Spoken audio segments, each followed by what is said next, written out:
I'm sure that everyone watching this would almost certainly agree that there's a ton of gray area in all aspects of poker. One of the topics that a lot of players share different opinions on is hand selection and opening ranges preflop, because a lot of it has to do with table dynamics, stack sizes, and reads on the other players involved in the hand. So what I'm going to do for this slide is show you the three things that should help you decide whether or not to play the hand you're dealt. I want to mention that I picked this up from my good friend Andrew Seidman, aka Beluga Whale, who has a chapter on this stuff in his amazing book titled Easy Game, so if you get a chance, you should definitely check it out. Whether you should open a hand or not depends on the number and the degree to which you have one of the three advantages on your opponents.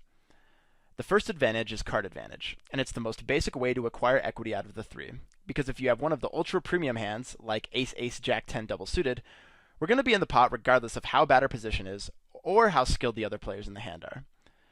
When we're in position, our cards naturally have more value for a variety of reasons. It's easier to pump money into the pot when we have the best of it. It's easier to apply pressure when we feel like bluffing away. It's easier to control the size of the pot. And against almost all players, hand reading becomes much easier as well. What this means is that we can play a wider range of hands in position much more profitably than when we're out of position. The last of the three is skill advantage, and it's by far the most important of the three. The long-term goal in poker, and therefore our profit, is the sum of the difference between our mistakes and the mistakes of our opponents.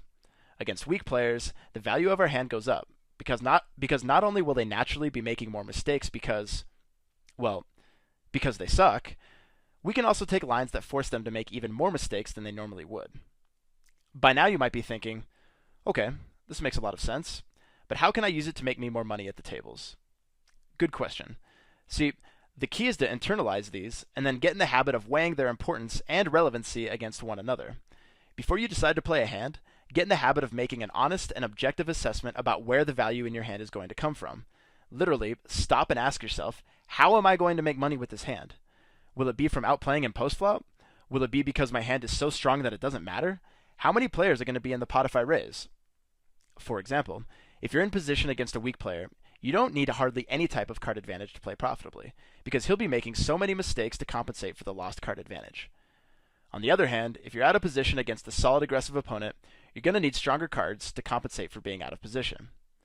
To put it simply, at the tables, these are the factors that allow you to control who you play against and under what circumstances.